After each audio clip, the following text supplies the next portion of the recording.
ദൈവനാമത്തിന് മഹത്വമുണ്ടാകട്ടെ. ഹ്യൂസ്റ്റൺ വോയിസിലൂടെ നിങ്ങളോട് സംവദിക്കുവാനായിട്ട് വീണ്ടും ഒരവസരം ലഭിച്ചതോർത്ത് ദൈവത്തിന് നന്ദി അർപ്പിക്കുന്നു. ഹ്യൂസ്റ്റൺ വോയിസിന്റെ പ്രവർത്തകരോടുള്ള നന്ദിയും സ്നേഹവും കടപ്പാടുകളും ഈ സമയം അറിയിക്കുകയാണ്. നാം 2025 പ്രവേശിക്കുവാനായിട്ട് ഒരുങ്ങി നിൽക്കുകയാണ്. സമയം ആരെയും കാത്തു നിൽക്കാതെ മുമ്പോട്ട് അതിവേഗത്തിൽ പോയിക്കൊണ്ടിരിക്കുന്നു.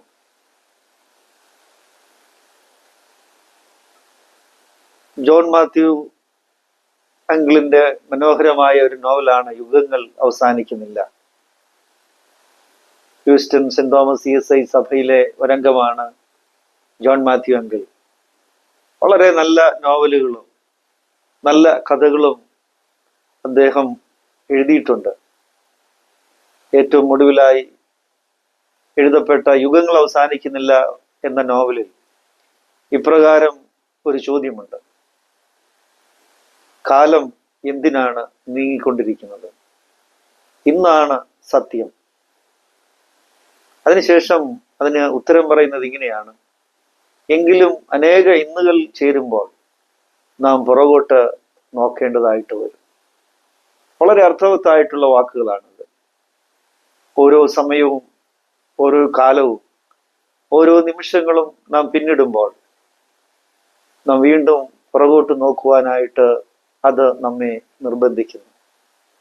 2024 വിട പറഞ്ഞ് 2025 പ്രവേശിക്കുമ്പോൾ 2024 നോക്കി നാം സന്തോഷമർപ്പിക്കുകയും നന്ദി അർപ്പിക്കുകയും നടത്തിയ ദൈവത്തിന് സ്തോത്രമർപ്പിക്കുകയും ചെയ്യുന്നു എന്നുള്ളത് നമ്മുടെ ജീവിതത്തിന്റെ നല്ല ഗുണങ്ങളിൽ ഒന്നാണ്. അതുമാത്രമല്ല, പ്രതീക്ഷയോടെ പ്രത്യാശയോടെ 2025 പ്രവേശിക്കുവാനായിട്ട് നമുക്ക് ലഭിക്കുന്നതും നല്ല ഒരു അവസരമാണ്. അതുകൊണ്ട് ഒരു വർഷത്തിന്റെ അവസാനവും ഒരു പുതുവർഷത്തിന്റെ ആരംഭത്തിന്റെയും മുഹൂർത്തത്തിൽ നാം നിൽക്കുമ്പോൾ പുറകോട്ട് നോക്കി നടത്തിയ എല്ലാ വിധങ്ങളെ ഓർത്ത് ദൈവത്തിന് നാം നന്ദി അർപ്പിക്കുന്നതോടൊപ്പം പ്രതീക്ഷകളോടെ 2025 പ്രവേശിപ്പാനായിട്ട് നമുക്ക് കഴിയട്ടെ. എല്ലാവർക്കും ഒരു നല്ല പുതുവർഷം ആശംസിക്കുന്നു. സമൃദ്ധിയുടെയും സമാധാനത്തിൻ്റെയും ദിനങ്ങളായി വരുന്ന ആളുകൾ മാറട്ടെ എന്ന് ദൈവത്തോട് പ്രാർത്ഥിക്കുകയും ചെയ്യുന്നു. തിരിഞ്ഞു നോട്ടം എപ്പോഴും നല്ലതാണ്. പിന്നിൽ നാം ഉപേക്ഷിച്ച പല കാര്യങ്ങളോടും നാം വിട പറഞ്ഞ് പോകുവാൻ അത് നമ്മെ സഹായിക്കുന്നു. മാത്രമല്ല, നാം ചെയ്തു പോയ അത് അറിഞ്ഞോ അറിയാതെയോ ആയിക്കൊള്ളട്ടെ, തെറ്റുകളെ ഓർത്ത് അത് ക്ഷമിക്കപ്പെടുവാനായിട്ട് ദൈവത്തോട് പ്രാർത്ഥിക്കുവാനും തെറ്റുകളിൽ നിന്ന് പുതിയ പാഠങ്ങൾ പഠിക്കുവാനുമായിട്ടും തിരിഞ്ഞു നോട്ടം നമ്മെ എപ്പോഴും സഹായിക്കുന്നുണ്ട്. ചരിത്രകാരന്മാരെല്ലാം ചെയ്യുന്നത് തെറ്റുകളിലേക്ക് നോക്കി അവയെ പുതിയതായി സമീപിക്കുകയും ആ തെറ്റുകൾ ആവർത്തിക്കാതിരിക്കുവാൻ മനുഷ്യ സമൂഹത്തെ നിരന്തരം ഓർമ്മപ്പെടുത്തിക്കൊണ്ടിരിക്കുകയും ചെയ്യുന്നു എന്നാണ്. അതുതന്നെയാണ് ചരിത്രത്തിൻ്റെ ഏറ്റവും വലിയ മൂല്യവും. മനുഷ്യ ജീവിതവും എടുത്തു നോക്കുമ്പോൾ അത് തന്നെയാണ്. നാം അറിഞ്ഞോ അറിയാതെയോ ചെയ്ത തെറ്റുകളെ ഓർത്ത് നാം വിലപിക്കുകയും ദൈവമുമ്പാകെ ഏറ്റുപറയുകയും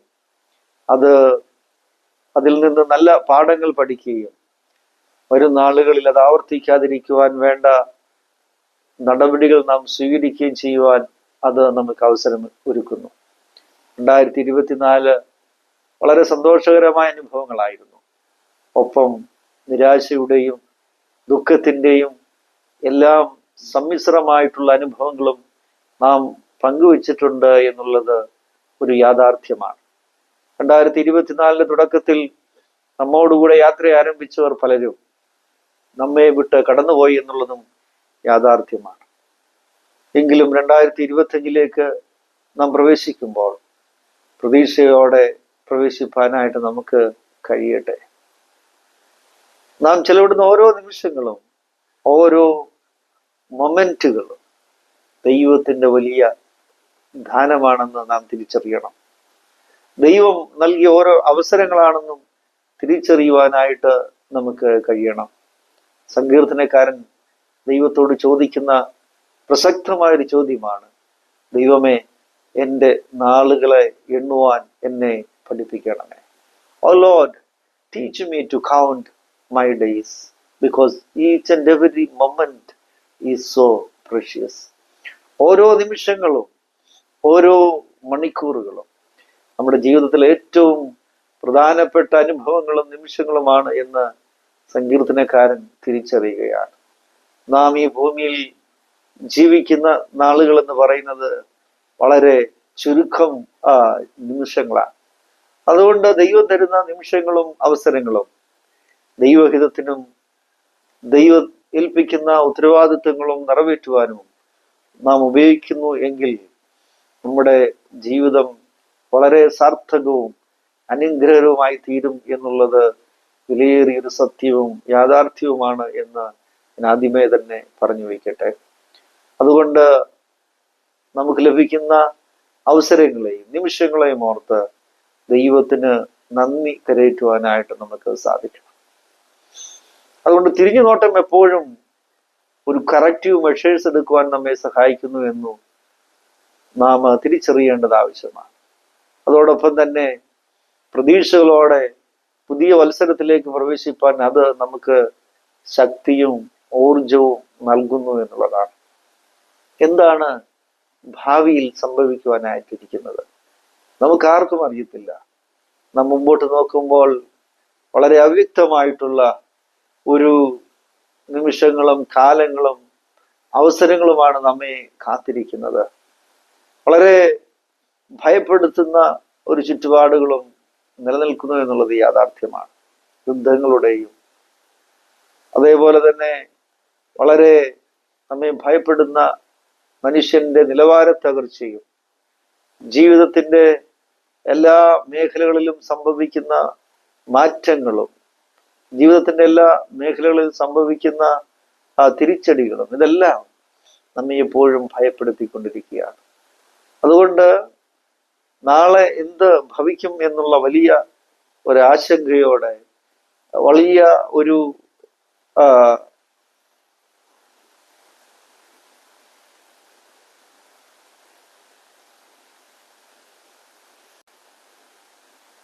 നാളെ എന്ത് സംഭവിക്കും എന്നുള്ള വലിയ ആശങ്കകളോടും ഉത്കണ്ഠകളോടും കൂടെ ആണ് പലരും പുതിയ വർഷത്തിലേക്ക് പ്രവേശിക്കുവാനായിട്ട് ഒരുങ്ങുന്നത്. എന്നാൽ വേദപുസ്തകം നമ്മെ പഠിപ്പിക്കുന്നത് നമ്മോടുകൂടെ യാത്ര ചെയ്യുന്ന ഒരു ദൈവത്തെക്കുറിച്ചാണ്. ദൈവം സ്വർഗത്തിൽ മാത്രമായി വസിക്കുന്നവനല്ല, മനുഷ്യന്റെ ജീവിതത്തോട് ചേർന്ന് അവന്റെ ജീവിതാനുഭവങ്ങളോട് ഇഴുകിച്ചേർന്ന് അവനോടുകൂടെ യാത്ര ചെയ്യുന്ന ഒരു ദൈവം. ഇസ്രായേൽ ജനത്തിന്റെ ജീവിതം നാം പഠിക്കുമ്പോൾ പ്രത്യേകിച്ച് ഈജിപ്തിൽ നിന്നും ഇസ്രയേലിൽ നിന്നും പുതിയ അവർക്ക് ദൈവം വാഗ്ദാനം നൽകുന്ന വാഗ്ദത്ത ദേശത്തേക്ക് പുതിയ ദേശത്തേക്ക് അവരുടെ യാത്ര നാം ഒന്ന് പരിശോധിക്കേണ്ടത് ആവശ്യമാണ്. പുറപ്പാട് പുസ്തകത്തിൽ അത് വളരെ ഭംഗിയായി വർണ്ണിക്കുന്നുണ്ട്. യഹോവയായ ദൈവം പകൽ മേഘസ്തംഭമായും രാത്രി അഗ്നിസ്തംഭമായും അവരോടുകൂടെ യാത്ര ചെയ്തു എന്ന് നാം ആ ചരിത്ര വരികളിലൂടെ വായിച്ച് മനസ്സിലാക്കുകയാണ്. ദൈവത്തിൻ്റെ സാന്നിധ്യം അവരോടുകൂടെ നിരന്തരം ഉണ്ടായിരുന്നു എന്നുള്ളത് അവർക്ക് അനുഭവിച്ച് മനസ്സിലാക്കുവാനായിട്ട് കഴിഞ്ഞു. ദൈവത്തിൻ്റെ സാന്നിധ്യം നിരന്തരം മനുഷ്യനോടുകൂടെ ചേർന്ന് നിൽക്കുന്നു എന്ന് വളരെ വ്യക്തമായിട്ട് ദൈവവചനം നമ്മെ പഠിപ്പിക്കുന്ന ഒരു കാര്യമാണ്. യേശു ക്രിസ്തുവിന് നൽകുന്ന മറ്റൊരു വിശേഷണം ഇമ്മാനുവേൽ എന്നാണ്. ഇമ്മാനുവേലിന്റെ അർത്ഥം ഗാഡ് വിത്ത് അസ്, ദൈവം നമ്മോട് കൂടെ. ചില നേരങ്ങൾ മാത്രമല്ല, സന്തോഷത്തിന്റെ മുഹൂർത്തങ്ങൾ മാത്രമല്ല, അല്ലെങ്കിൽ നമുക്ക് വലിയ ഉയർച്ചകൾ ഉണ്ടാകുന്ന ഉയർച്ചയുടെയും സന്തോഷങ്ങളുടെയും മുഹൂർത്തങ്ങളിൽ മാത്രമല്ല ഈ ദൈവം നമ്മോടുകൂടെ ഉള്ളത്. മത്തായിയുടെ സുവിശേഷത്തിൻ അവസാനത്തിങ്കൽ യേശു ക്രിസ്തു പറയുന്ന വാചകങ്ങളിൽ ഒന്ന്, ലോകാവസാനത്തോളം ഞാൻ എല്ലാ നാളും നിങ്ങളോടുകൂടിയുണ്ട്. ജീവിതത്തിന്റെ ഏത് സാഹചര്യങ്ങളിലൂടെ നാം കടന്നു പോയാലും, ജീവിതത്തിന്റെ ഏത് അനുഭവങ്ങളിൽ നാം നേരിടേണ്ടി വന്നാലും, നമ്മെ വിട്ട് മാറിപ്പോകാതെ, നമ്മെ ഇടയ്ക്ക് വെച്ച് ഉപേക്ഷിച്ച് കളയാതെ, നമ്മോട് ചേർന്ന് നടക്കുന്ന ദൈവത്തിന്റെ സാന്നിധ്യം ഉണ്ട് എന്നുള്ള ഉറപ്പ് നൽകിക്കൊണ്ടാണ് യേശു സ്വർഗാരോഹണം ചെയ്യുന്നത്. ഇത് നമ്മെ സംബന്ധിച്ചിടത്തോളം ധൈര്യവും ഉറപ്പും പ്രത്യാശയും നൽകുന്ന കാര്യമാണ് എന്ന് ഞാൻ ആമുഖമായി പറയുവാനായിട്ട് ആഗ്രഹിക്കുകയാണ്. അതുകൊണ്ട് ഒരു ദൈവത്തെക്കുറിച്ച് നാം പഠിക്കുമ്പോൾ, വേദപുസ്തകം വെളിപ്പെടുത്തരുന്ന ദൈവം നമ്മോട് ചേർന്ന് നടക്കുന്ന ദൈവമാണ്. 2025 നാം പ്രവേശിക്കുമ്പോൾ ഈ ഒരു വലിയ ദൈവത്തിന്റെ സാന്നിധ്യം നമുക്ക് പ്രതീക്ഷയും പ്രത്യാശയും പകർന്നു നൽകുന്നു എന്നുള്ളത് ഒരു യാഥാർത്ഥ്യമാണ്. നമ്മോട് ചേർന്ന് നടക്കുന്ന ദൈവം മാത്രമല്ല, സകലതും പുതുതാക്കുന്ന ദൈവം എന്നാണ് വെളിപ്പാട് പുസ്തകത്തിൽ നാം വായിച്ച് മനസ്സിലാക്കുന്നത്. ഇതാ ഞാൻ സകലവും പുതുതാക്കുന്നു. വേദപുസ്തകം പുതുക്കങ്ങളെ കുറിച്ച് പഠിപ്പിക്കുന്ന പുസ്തകമാണ്. പഴയതിനെ കുറിച്ച് മാത്രം പറഞ്ഞുകൊണ്ടിരിക്കുന്ന ഒരു പുസ്തകമല്ല. പുതുക്കങ്ങളെ കുറിച്ച്, ജീവിതത്തിൽ അനുദിനം സംഭവിക്കുന്ന മാറ്റങ്ങളെ കുറിച്ച്, അല്ലെങ്കിൽ മാറ്റം വരുത്തുവാൻ സാധ്യത ഉള്ള അനുഭവങ്ങളെ കുറിച്ച് നമ്മെ പഠിപ്പിക്കുന്ന പുസ്തകമാണ്. അത് നിരന്തരം മാറിക്കൊണ്ടിരിക്കുന്ന ഒരു ലോകത്ത് നമ്മുടെ ജീവിതത്തിൽ നൽകുന്ന പുതുക്കങ്ങളെ എങ്ങനെ നാം നേരിടുകയും മനസ്സിലാക്കുകയും ചെയ്യുന്നു എന്നുള്ളതും കൂടെ വളരെ യാഥാർത്ഥ്യമായിട്ടുള്ളൊരു കാര്യമാണ് എന്ന് ഞാൻ പറയുവാനായിട്ട് ആഗ്രഹിക്കുന്നു.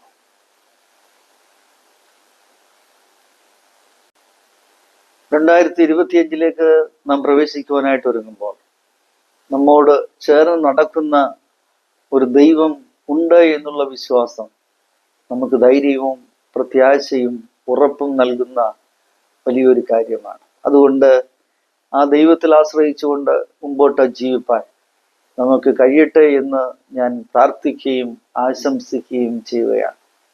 വേദപുസ്തകം പുതുക്കങ്ങളെ കുറിച്ച് പഠിപ്പിക്കുന്ന പുസ്തകമാണ്. നമ്മുടെ ജീവിതത്തിൽ മാറ്റം വരുവാനായിട്ട് സാധിക്കും എന്ന് നമ്മെ പഠിപ്പിക്കുന്ന പുസ്തകം മാത്രമല്ല, ഏറ്റവും വലിയ മഹാത്ഭുതങ്ങളിൽ ഒന്ന് എന്ന് നമുക്ക് പറയാൻ കഴിയുന്നത് ഒരു വ്യക്തിയിൽ ഉണ്ടാകുന്ന മാറ്റവും അല്ലെങ്കിൽ രൂപാന്തരവുമാണ്.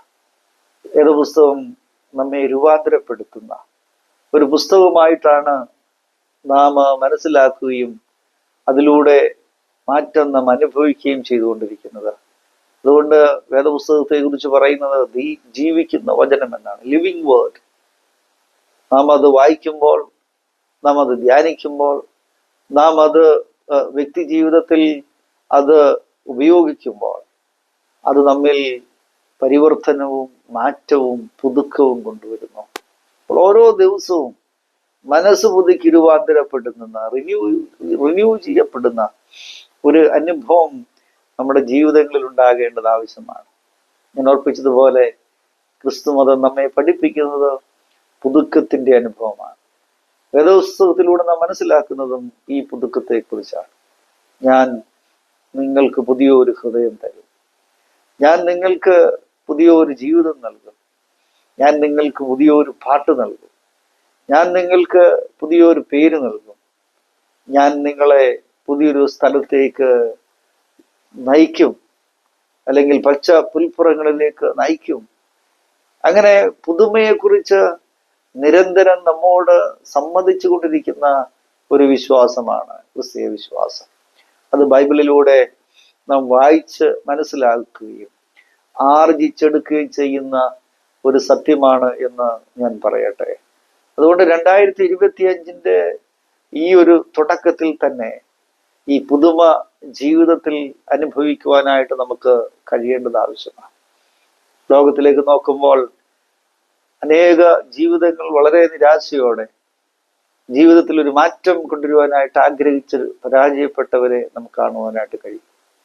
പലരും നമ്മോട് പറഞ്ഞിട്ടുണ്ട്, എനിക്കൊന്ന് മാറണം, ഈ രീതികളൊക്കെ ഒന്ന് മാറ്റണം, ഈ സ്വഭാവം ഒന്ന് മാറിക്കിട്ടണം, ഒരു പുതിയ ജീവിതത്തിന്റെ അനുഭവത്തിലേക്ക് എനിക്ക് പ്രവേശിക്കുവാൻ ആഗ്രഹിക്കുന്നുവെന്ന് നമ്മോട് പറയുന്ന അനേകരെ നമുക്ക് കാണുവാനായിട്ട് കഴിയും. പക്ഷേ അതെങ്ങനെ സാധ്യമായി തീരും? അത് ക്രിസ്തുവിനോട് ചേർന്നുള്ള ഒരു ജീവിതത്തിലൂടെ മാത്രമേ അതിന് സാധിക്കുകയുള്ളൂ എന്ന് ഞാൻ വളരെ സ്നേഹത്തോടെ നിങ്ങളെ ഓർമ്മപ്പെടുത്തട്ടെ. നമ്മുടെ ജീവിതം ക്രിസ്തുവിനായി സമർപ്പിക്കപ്പെടുമ്പോൾ പുതുമയുള്ള ഒരു ജീവിതത്തിലേക്ക് പ്രവേശിപ്പാനായിട്ട് എന്നെയും നിങ്ങളെയും ദൈവം തമ്പുരാൻ സഹായിക്കുന്നു എന്നുള്ളത് നമുക്ക് ദൈവം നൽകുന്ന വാഗ്ദത്തങ്ങളിൽ ഒന്നാണ് എന്നും കൂടെ പറയുവാനായിട്ട് ഞാൻ ആഗ്രഹിക്കുന്നു. അതുകൊണ്ട് ഒരു പുതുമയിലേക്ക് നമുക്ക് പ്രവേശിക്കുവാനായിട്ട് കഴിയണം. പഴയ സഞ്ചരിച്ച വഴികൾ നമുക്ക് ദോഷം നൽകുന്നതായിരുന്നുവെങ്കിൽ, പഴയ പരിചയങ്ങൾ നമ്മുടെ ശരീരത്തെയും മനസ്സിനെയും നമ്മുടെ ലക്ഷ്യത്തെയും തകർക്കുന്നതായിരുന്നുവെങ്കിൽ, പുതിയ ലക്ഷ്യങ്ങളും പുതിയ ബോധ്യങ്ങളുള്ളവരായി 2025 മാറുവാൻ നമുക്ക് കഴിയുമ്പോഴാണ് നമ്മുടെ ജീവിതം ഏറ്റവും അന്വർത്ഥകമായി തീരുന്നത് എന്ന് സ്നേഹത്തോടെ ഞാൻ ഓർപ്പിക്കട്ടെ. അതിനെങ്ങനെയാണ് നമുക്ക് കഴിയുന്നത്? അത് പരിശുദ്ധാത്മാവിന്റെ നിയന്ത്രണത്തിൽ നമ്മുടെ ജീവിതം ആകുമ്പോൾ മാത്രമാണ്. യേശു തൻ്റെ ഫെയർവെൽ സ്പീച്ചിൽ പ്രകാരം പറയും, ഞാൻ പിതാവിനോട് ചോദിക്കും, അവൻ മറ്റൊരു കാര്യസ്ഥനെ എന്നേക്കും നിങ്ങളോട് കൂടെ ഇരിക്കേണ്ടതിനായിട്ട് അയച്ചു തരും. അത് പരിശുദ്ധാത്മാവിനെ കുറിച്ച് പഠിപ്പിക്കുന്ന ഭാഗമാണ്. ഞാൻ പിതാവിനോട് ചോദിക്കും, അവൻ പരിശുദ്ധാത്മാവ് നിങ്ങളോടുകൂടി ഇരിക്കേണ്ടതിനായിട്ട് അയച്ചു തരും. പരിശുദ്ധാത്മാവ് വന്ന് പാപത്തെക്കുറിച്ചും നീതിയെക്കുറിച്ചും ന്യായവിധിയെക്കുറിച്ചും നിങ്ങൾക്ക് ബോധം വരുത്തും. നമ്മുടെ ജീവിതങ്ങളിൽ മുമ്പോട്ട് നാം ജീവിക്കുമ്പോൾ മാറ്റങ്ങൾ സംഭവിക്കേണ്ടത് ദൈവവചനത്തിൽ അടിയുറച്ച വിശ്വാസത്തിൽ നിന്നുകൊണ്ടായിരിക്കണം. നമ്മുടെ ജീവിതത്തിന്റെ മാറ്റങ്ങൾ സംഭവിക്കുവാൻ അത് പാപത്തിൽ നിന്നുള്ള ഒരു മാറ്റം, നീതിയുള്ള ജീവിതത്തിലേക്കുള്ള ഒരു മാറ്റം, ന്യായവിധി ഉണ്ടെന്നുള്ള വലിയൊരു വിശ്വാസത്തോടുകൂടെയുള്ള ജീവിതത്തിന്റെ ഒരു ക്രമീകരണം, ഇത് നമ്മുടെ ജീവിതത്തിൽ 2025 സംഭവിക്കുമ്പോഴാണ് ദൈവത്തോട് കൂടെ നടക്കുവാനായിട്ട് നമുക്ക് കഴിയുന്നത് എന്ന് സ്നേഹത്തോടെ ഞാൻ ഓർപ്പിക്കട്ടെ. പാപത്തെക്കുറിച്ചുള്ള ഒരു ബോധമുള്ളവരായി നാം മാറേണ്ടിയിരിക്കുക. നമ്മെ വഴിതെറ്റിക്കുന്ന സാഹചര്യങ്ങളോട് നാം വിട പറയുക. നമ്മെ വഴിതെറ്റിക്കുന്ന ഹാബിറ്റുകളോട്, പരിചയങ്ങളോട് നാം വിട പറയുവാൻ നമുക്ക് സാധിക്കണം. നമ്മെ വഴിതെറ്റിക്കുന്ന എല്ലാത്തരം അനുഭവങ്ങളിൽ നിന്നും മാറി ക്രിസ്തുവിനോടുകൂടെ നടക്കുമ്പോൾ മാത്രമാണ് നമ്മുടെ ജീവിതം ഏറ്റവും അർത്ഥപൂർണമായി തീരുന്നത് എന്ന് നാം തിരിച്ചറിയേണ്ടിയിരിക്കുകയാണ് എന്ന് സ്നേഹത്തോട് ഓർപ്പിക്കട്ടെ. രണ്ടാമത്തെ കാര്യം, ന്യായവിധിയെക്കുറിച്ച് പരിശുദ്ധാത്മാവ് ബോധ്യം വരുത്തും. ന്യായവിധി ഉണ്ടെന്നുള്ള വലിയ വിശ്വാസം, നാം അക്കൗണ്ടബിളാണ്. നാം ചെയ്തതിനെല്ലാം ഒരു നാളിൽ കണക്ക് ബോധിപ്പിക്കേണ്ടവരാണെന്നുള്ള വലിയ ഒരു ചിന്ത നമ്മിൽ വരുമ്പോൾ മാത്രമാണ് നമ്മെ ഏൽപ്പിക്കുന്ന ഉത്തരവാദിത്തങ്ങൾ വിശ്വസ്തയോടുകൂടെ നിർവഹിക്കുവാനായിട്ട് നമുക്ക് കഴിയുന്നത്. എന്താണ് നമ്മുടെ ഉത്തരവാദിത്തങ്ങൾ? നമ്മിൽ പലരും പലപ്പോഴും വ്യക്തമായി അത് മനസ്സിലാക്കുകയോ ഗ്രഹിക്കുകയോ ചെയ്യാത്തൊരു കാര്യമാണ്. നമ്മുടെ ജോലിയിൽ ഏൽപ്പിക്കപ്പെടുന്ന ടാർഗറ്റുകൾ മാത്രമല്ല ഉത്തരവാദിത്വം, നമ്മുടെ കുടുംബത്തിലെ ഉത്തരവാദിത്വം. ഒരു പിതാവ് എന്ന നിലയിൽ എൻ്റെ കടമകൾ നിർവഹിക്കുവാൻ എനിക്ക് വാസ്തവമായി കഴിയുന്നുണ്ടോ? ഒരു മാതാവ് എന്ന നിലയിൽ, ഒരു ഭാര്യ എന്ന നിലയിൽ, ഒരു മകൾ എന്ന നിലയിൽ, ഒരു മകൻ എന്ന നിലയിൽ, ഒരു കൊച്ചുമകൻ എന്ന നിലയിൽ എല്ലാം ഉത്തരവാദിത്വങ്ങളും വിശ്വസ്തയോടെ ഏൽപ്പിക്കുവാനായിട്ട് ചെയ്തു തീർക്കുവാൻ എനിക്ക് കഴിയുന്നുണ്ടോ? ഒരു സെക്കുലർ വേൾഡിൽ, ഒരു സംഘടനയിൽ, ഒരു ജോലി സ്ഥലങ്ങളിൽ എനിക്ക് ഉത്തരവാദിത്വങ്ങൾ വിശ്വസ്തയോടുകൂടെ നിർവഹിക്കുവാനായിട്ട് എനിക്ക് കഴിയുന്നുണ്ടോ? നാം വിശകലനം ചെയ്യേണ്ടത് ആവശ്യമാണ്. കഴിയുന്നില്ല എങ്കിൽ പരിശുദ്ധാത്മാവിനാൽ നാം നിയന്ത്രിക്കപ്പെടുന്നില്ല എന്നുള്ളതാണ് സത്യം. അതുകൊണ്ട് 2025 പരിശുദ്ധാത്മാവിനാൽ നിയന്ത്രിക്കപ്പെടുന്നവരായി ഞാനും നിങ്ങളും മാറണം. അത് ന്യായവിധി ഉണ്ടെന്നുള്ള ഒരു ബോധ്യത്തിൽ നിന്ന് മാത്രമേ അപ്രകാരമുള്ള ഒരു ഡ്രാസ്റ്റിക് ചേഞ്ചിലേക്ക് നമുക്ക് വരുവാനായിട്ട് സാധ്യമായി തീരുകയുള്ളൂ. മൂന്നാമതായി, നീതിയെക്കുറിച്ച് ബോധ്യമുള്ളവരായിരിക്കുക. നാം ജീവിക്കുന്ന ചുറ്റുപാടുകളിൽ പലപ്പോഴും നീതി നിഷേധിക്കപ്പെടുന്ന അനുഭവമാണ്. ദൈവനീതിയിൽ കേന്ദ്രീകൃതമായ ഒരു ജീവിതമുള്ളവരായി നാം തീരേണ്ടത് ആവശ്യമാണ്. ദൈവനീതിയെക്കുറിച്ചുള്ള ബോധ്യം, പ്രത്യേകിച്ച് സുവിശേഷങ്ങൾ നാം വായിച്ചു മനസ്സിലാക്കുമ്പോൾ ദൈവനീതിയെക്കുറിച്ച് വളരെ വ്യക്തമായി അവിടെ പഠിപ്പിക്കുന്നുണ്ട്. നാം നോക്കുന്ന നീതിയല്ല, മനുഷ്യന്റെ നീതിയല്ല, ദൈവത്തിന്റെ നീതി. കർത്താവ് പഠിപ്പിക്കുന്ന മുന്തിരിത്തോട്ടത്തിലെ വേലക്കാരുടെ ഉപമ ഏറ്റവും ശ്രദ്ധേയമാണ്. അവിടെ പല സമയങ്ങളിൽ ജോലിക്കായിട്ട് യജമാനൻ ഓരോരുത്തരെയും വിളിക്കുകയാണ്. പല സമയങ്ങളിൽ എത്തിച്ചേർന്നവർക്ക് കൂലിയുടെ സമയത്ത് എല്ലാവർക്കും ഒരേപോലെ കൂലി നൽകുന്ന ഒരു യജമാനനെ നാം കാണുന്നു. നമ്മുടെ മാനുഷികമായ ചിന്തയിൽ അത് തെറ്റാണ്. കാരണം രാവിലെ മുതൽ അധ്വാനിച്ചവർക്കും ഉച്ചയ്ക്ക് വന്നവർക്കും വൈകുന്നേരം വന്ന് ജോലിക്ക് പ്രവേശിച്ചവർക്കും തുല്യമായി ശമ്പളം നൽകുക, കൂലി നൽകുക എന്നുള്ളത് മാനുഷികമായി ഒരു നീതി നിഷേധമല്ലേ? എന്നാൽ ദൈവവും പാകെ അതൊരു നീതി നിഷേധമല്ല. അതുകൊണ്ടാണ് ഞാൻ പറഞ്ഞത്, ദൈവനീതി പലപ്പോഴും അത് മനുഷ്യന് മനസ്സിലാക്കിയെടുക്കുവാൻ വിഷമകരമായൊരു കാര്യമാണ്. ആ ദൈവനീതിയോട് ചേർന്ന് നിൽക്കുന്നവർക്ക് മാത്രമേ ക്രിസ്തുവിനോടുകൂടെ നടക്കുവാനായിട്ടും സാധ്യമാകത്തുള്ളൂ. യേശു ക്രിസ്തുവിനോടുകൂടെ കൂട്ടായ്മ ആചരിക്കുവാൻ കഴിയുന്നത് ദൈവനീതിയുടെ പക്ഷം പിടിക്കുന്നവർക്കാണ് എന്ന് സ്നേഹത്തോടെ ഞാൻ ഓർപ്പിക്കട്ടെ. അതുകൊണ്ട് 2025 നാം പ്രവേശിക്കുമ്പോൾ ദൈവനീതിയുടെ പക്ഷമുള്ളവരായി നിൽപ്പാൻ എനിക്കും നിങ്ങൾക്കുമൊക്കെ സാധിക്കണം. വലിയ പ്രസംഗങ്ങൾ നാം കേട്ടിട്ടുണ്ട്. വലിയ ആത്മീയ തീഷ്ണതകളെ കുറിച്ച് പലരും വാചാലമായി സംസാരിക്കാറുണ്ട്. എന്നാൽ ദൈവനീതിയുടെ കാര്യം വരുമ്പോൾ നാം കാണുന്നത് അവര് പിന്നോട്ട് മാറുന്നു എന്നുള്ളതാണ്. അതൊന്നും എന്നെ ബാധിക്കുന്ന പ്രശ്നങ്ങളല്ല. അതൊന്നും ആത്മീയതയുടെ പരിധിയിൽ, ഫ്രെയിം വർക്കിൽ വരുന്ന കാര്യമല്ല. അതൊന്നും ഞാൻ അഡ്രസ് ചെയ്യേണ്ട കാര്യമല്ല എന്ന് പറഞ്ഞ് മാറി നമ്മുടെ ആത്മീയത മറ്റൊരു തലത്തിലേക്ക് കൊണ്ടുപോകുന്ന അനേക പ്രാസംഗികരെയും ശുശ്രൂഷകരെയും നാം ഈ നാളുകളിൽ കണ്ടുമുട്ടാറുണ്ട് എന്നുള്ളതൊരു യാഥാർത്ഥ്യമല്ലേ? എന്നാൽ ഞാൻ ചോദിക്കുന്നത്, ദൈവനീതിയുടെ പക്ഷം പിടിക്കുവാൻ ദൈവത്തിൽ ആശ്രയിച്ചുകൊണ്ട് നമുക്ക് കഴിയണം. സഭ ഇന്ന് പല സഭകളിൽ നിന്നും ആളുകൾ വിട്ടുപോവുകയാണ്. യൂറോപ്പിലെ ക്രൈസ്തവ സമൂഹം ഇന്ന് ഓരോ ദിവസവും അന്യം നിന്ന് പോകുന്ന സങ്കടകരമായ കാഴ്ച നമുക്ക് കാണാം. സഭ അതിൻ്റെ വിളിയിൽ നിന്ന് മാറിപ്പോകുന്നു എന്ന് പലരും പറയുന്നുണ്ട്. യഥാർത്ഥത്തിൽ എന്താണ് പ്രശ്നം? ദൈവനീതിയിൽ നിന്ന്, അത് നിർവഹിക്കപ്പെടുന്നതിൽ നിന്ന്, അത് ഏറ്റെടുത്ത് നിർവഹിക്കുവാൻ വിളിക്കപ്പെട്ടവരായ സഭ അതിനെ കഴിയാതെ പരാജയപ്പെടുമ്പോൾ ജനങ്ങൾ സഭയിൽ നിന്ന് വിട്ടുപോകുന്നു എന്നുള്ളതാണ് യാഥാർത്ഥ്യം. അതുകൊണ്ട് 2025 നാം പ്രവേശിക്കുമ്പോൾ നമുക്ക് തീരുമാനങ്ങൾ എടുക്കുവാനായിട്ട് സാധിക്കണം. ദൈവമേ, നിന്റെ നീതിയുടെ പക്ഷം പിടിക്കുവാനും നിന്റെ നീതിക്ക് വേണ്ടി നിൽപ്പാനും നിന്റെ നീതി നിവർത്തീകരിപ്പാനും കർത്താവെ ഞങ്ങളെ സഹായിക്കണമെന്ന് ആത്മാർത്ഥതയോടെ നമുക്ക് പ്രാർത്ഥിക്കുവാനായിട്ട് കഴിയുമോ? യേശുക്രിസ്തു പഠിപ്പിച്ച മൂന്നാമത്തെ കാര്യമാണ് ഞാൻ നിങ്ങളോട് പറഞ്ഞത്. എന്ന് ഞാൻ പറഞ്ഞു, പാപത്തെക്കുറിച്ച് ബോധ്യം നമുക്ക് വരുത്തും. പാപങ്ങളിൽ നിന്ന് മാറി നിൽപ്പാൻ നമുക്ക് സാധിക്കണം. ദൈവത്തിൽ നിന്ന് അകറ്റുന്നതാണ് പാപം. ദൈവത്തിൽ നിന്ന് അകന്നു പോകാൻ പ്രേരിപ്പിക്കുന്നതാണ് പാപം.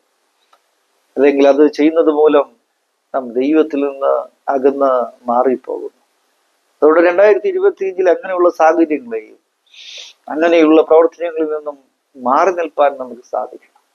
ക്രിസ്തുവിനോടുകൂടെ യാത്ര ചെയ്യുന്നവരായ നാം തീരേണ്ടത് ആവശ്യമാണ്. രണ്ടാമത് ഞാൻ ഓർപ്പിച്ചു, ന്യായവിധിയെക്കുറിച്ച് നമുക്ക് ബോധ്യമുണ്ടായിരിക്കണം. അക്കൗണ്ടബിലിറ്റി, ഏൽപ്പിക്കുന്ന എല്ലാ ഉത്തരവാദിത്വങ്ങളും വിശ്വസ്തയോടെ ചെയ്തു തീർക്കുവാൻ, ഏൽപ്പിക്കുന്ന ഉത്തരവാദിത്വങ്ങൾ യജമാനനോട് വിശ്വസ്തയുള്ളവരായി നിൽപ്പാൻ എനിക്കും നിങ്ങൾക്കും കഴിയേണ്ടത് ആവശ്യമാണ്. മൂന്നാമത് ഞാൻ പറഞ്ഞത്, നീതിയെക്കുറിച്ച് ബോധ്യമുള്ളവരായി നിൽക്കുക, ദൈവനീതിയെക്കുറിച്ച് ബോധ്യമുള്ളവരായി നിൽക്കുക. 2024 ഒരുപക്ഷെ നമുക്കതിനെ കഴിയാതെ പോയിട്ടുണ്ടെങ്കിൽ 2025 നൽകുന്ന അവസരങ്ങളിൽ ദൈവനീതിയുടെ പക്ഷം പിടിക്കുവാനായിട്ട് എനിക്കും നിങ്ങൾക്കുമൊക്കെ കഴിയണം എന്ന് സ്നേഹത്തോട് ഞാൻ ഓർപ്പിക്കട്ടെ. നാം വലിയൊരു ക്രിസ്മസ് ആഘോഷിച്ചു കഴിഞ്ഞിരിക്കുകയാണ്. ക്രിസ്മസിൽ അനേക കഥാപാത്രങ്ങളെ കുറിച്ചുള്ള പ്രസംഗങ്ങൾ, ക്ലാസ്സുകൾ, റൈറ്റപ്പുകൾ ഓൾറെഡി നമ്മൾ വായിച്ചു കഴിഞ്ഞിരിക്കുകയാണ്. അത് ഏറ്റവും ശ്രദ്ധേയമായ ഒരു കഥാപാത്രമാണ് യേശുവിൻ്റെ പിതാവായ യോസഫ്. യോസഫ് മറിയയെ ഉപേക്ഷിക്കുവാനായിട്ട് തീരുമാനിക്കുന്നു. കാരണം മറിയ ഗർഭിണിയായെന്നറിയുമ്പോൾ യോസഫ് അവളെ ഉപേക്ഷിക്കുവാനായിട്ട് ശ്രമിക്കുകയാണ്.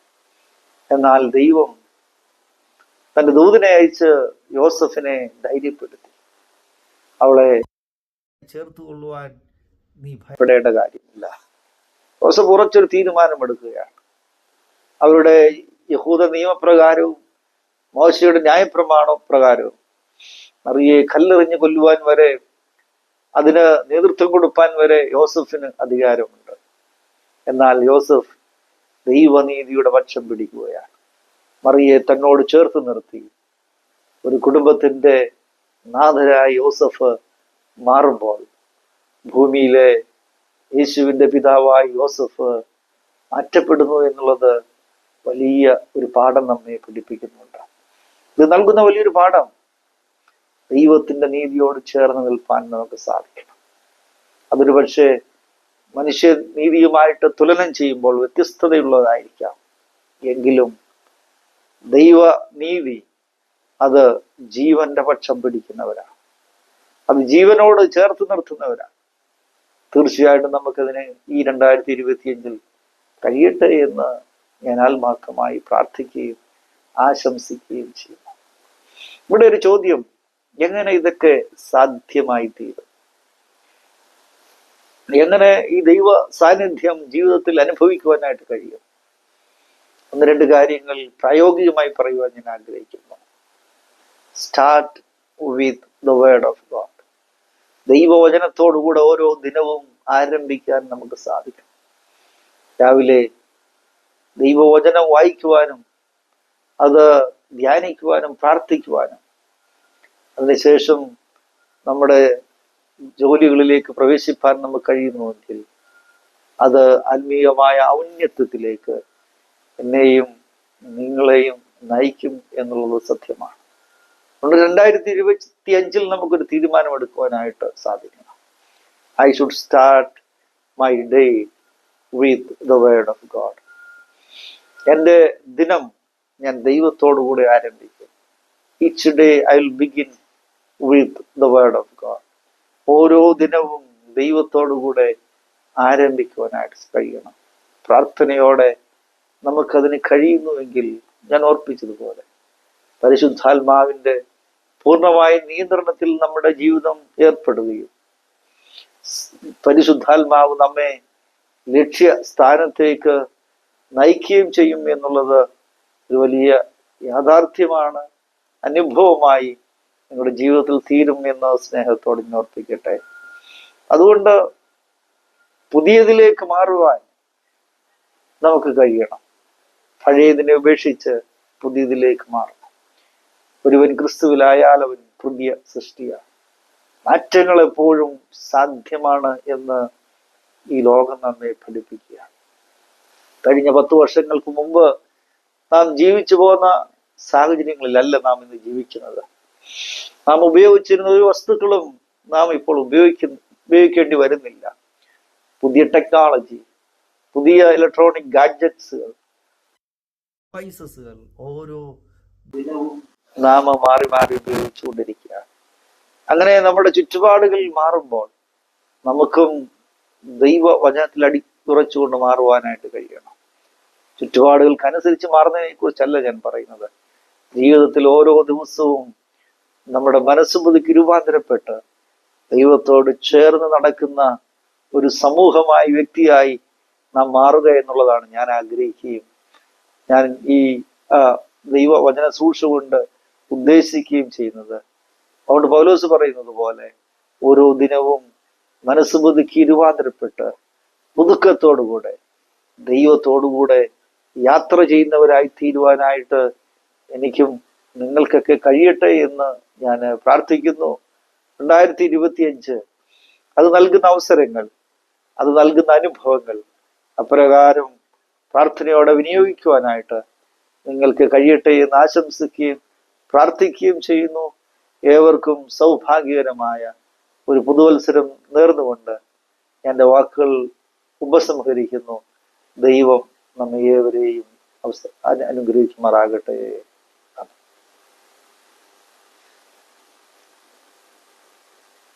2025 നിങ്ങൾക്ക് ഏറ്റവും അനുഗ്രഹമായി തീരട്ടെ എന്ന് പ്രാർത്ഥിക്കുകയും ആശംസിക്കുകയും ചെയ്തുകൊണ്ട് ഞാൻ എൻ്റെ വാക്കുകൾ അവസാനിപ്പിക്കുന്നു. ദൈവം നമ്മെ ഏവരെയും അനുഗ്രഹിക്കുമാറാകട്ടെ. ആമേൻ.